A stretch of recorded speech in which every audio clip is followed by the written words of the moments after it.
खुलुमबाय स्टुडिअ दं आङो राकेश रामसियार बे समाव UPPL राजखान्थि हानजाया फैगौ 2026 मायथाइनि जे बिसायख'थि एबा आसाम एसेम्बलि बिसायख'थि बे बिसायख'थिखौ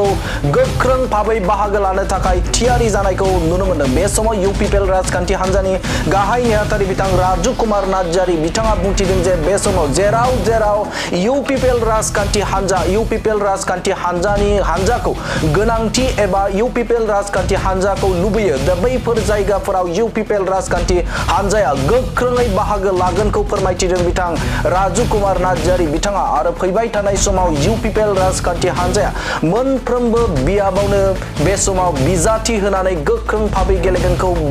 बुंथिदों राजु कुमार नार्जारी बिथाङा आरो बे समाव बिथाङा बुंथिदों जे सुबुंखान्थि हादोराव बयहाबो मोनथाय दङ बिसायख'थि गेलेनाय बे समाव रायजो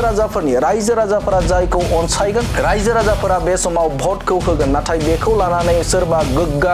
गोग्गानाय जुदि जायोब्लाबो रायजो राजाफोरा बेखौ गनायनाय नङा होननानै बाथ्रा बुंथिदों बिथां राजु कुमार नार्जारी बिथाङा आरो फारफ्रोमबो दिगजों राजु कुमार नार्जारी एबा UPPL राजखान्थि हानजाया बे समाव साखाफारा जानायखौ नुनो मोन्दों आरो मैयानिफ्राय मटर साइकेल टुर हाबाफारिनि गेजेरजों राजु कुमार नार्जारीया बेफोरबायदि गोनां माखासे मेसेजफोरखौ रायजो राजाफोरनि गेजेराव होनायखौ नुनो मोन्दों। बिटिआरनि बाहेरायावहाय गोबां जायगायावहाय जोंनि UPPL हानजाखौहाय बिथांमोना लुबैगासिनो दङ डिमान्ड खालामगासिनो सिगाङावनो गोबां डिमान्ड खालामबाय थादोंमोन बिसायख'थिबो गेलेजानो लुबैदोंमोन जोंहा गोबां सापर्टारफोर दं बिटिआरनि बाहेरायावबो गतिके बिटिआरनि बाहेरायाव जेराव जोंहा गोग्गोम सापर्टार दं बेफोरावहाय जोङो बिजाथि होगोन नङाबा गुबुन बिजाथिफोरखौ जों मदद होगोन।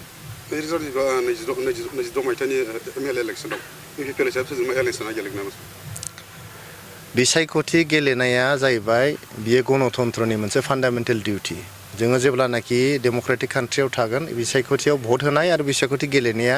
नोगोरारिफोरनि गुदि बियो डिउटि फान्डामेन्टेल डिउटि गतिके जोङो पलिटिकेल पार्टि UPPLआ इलेक्सन गेलेनाया जोंनि फान्डामेन्टेल डिउटि गतिके इलेक्सन गेलेगोन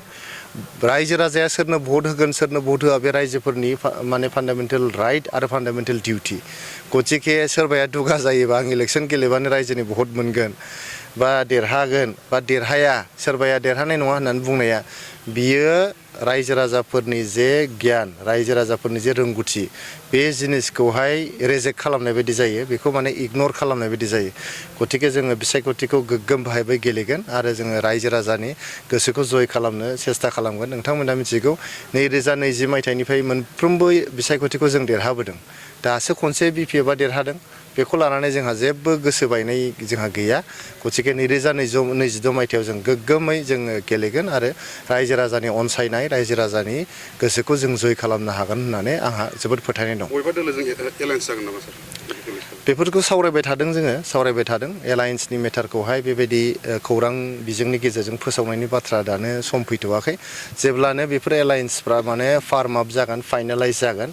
we will let you know.